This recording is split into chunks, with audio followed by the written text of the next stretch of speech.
నమస్తే అండి, welcome to food express అదిరేటి రుచుల్లో. ఈరోజు నేను మెత్తటి గారెలు, కట్టె గారెలు మజ్జిగతో ఎలా చేశానో ఒక్కసారి చూడండి.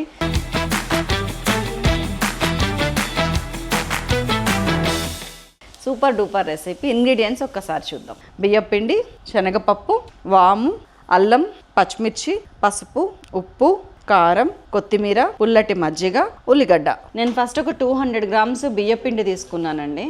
దీంట్లోకి ఒక ½ టీ స్పూన్ ఉప్పు, కొంచెం మీరు ఉప్పు చూసుకున్న దాన్ని బట్టి ఇంకొంచెం యాడ్ చేసుకోండి. కొంచెం పసుపు, అంటే 1/8 టీ స్పూన్ కన్నా తక్కువ పసుపు, ఒక ½ టీ స్పూన్ కారము, ఒక పావు టీ స్పూన్ వాము. ఇదన్నీ వేసి మంచిగా పిండిలోనే కలపండి. మనం నానబెట్టుకున్నాను ఒక ½ అన్ అవర్ 45 మినిట్స్ ముందు శనగపప్పు నానితే ఇట్లా మెత్తగా అవుతాయి.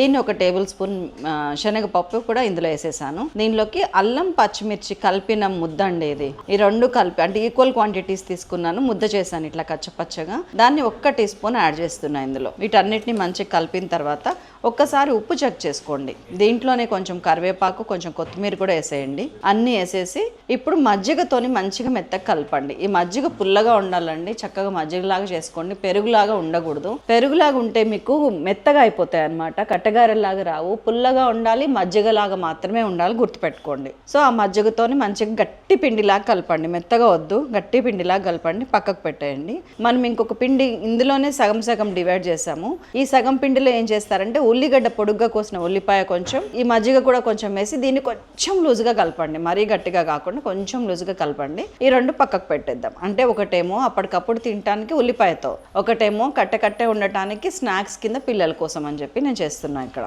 సో ఆయిల్ తీసుకున్నాను, ఇదిగోండి చిన్న చిన్న ఉండలు తీసుకొని ఇట్లాగా తడిచిన బట్ట మీద, పల్చటి తడిచిన బట్ట మీద ఇట్లా ఒత్తుకొని, చిన్న చిన్న ఉండలు ఇట్లా ఒత్తుకొని చక్కగా కరకరలాడేటట్టు వేయించుకొని తీసేయటం. ఇక మన ఉల్లిపాయ అప్పాలకు వస్తే కొంచెం పెద్దగా చేసుకోవాలి, వీటిని మందం చేసుకోవాలి. సో దట్ లోపల మెత్తగా ఉంటుంది, పైన క్రిస్పీగా వస్తుంది. సో వీటిని కూడా అంతేనండి, ఇట్లా చేసుకొని టక్కన వేసేసుకోవటమే. అయిపోయింది, దట్స్ ఆల్. అదిరిపోయే అప్పాలు, చల్ల అప్పాలు రెడీ మనకి. అంతేనండి, అయిపోయినాక ఇదిగోండి ఇట్లా కరకరలాడుతూ తినడమే.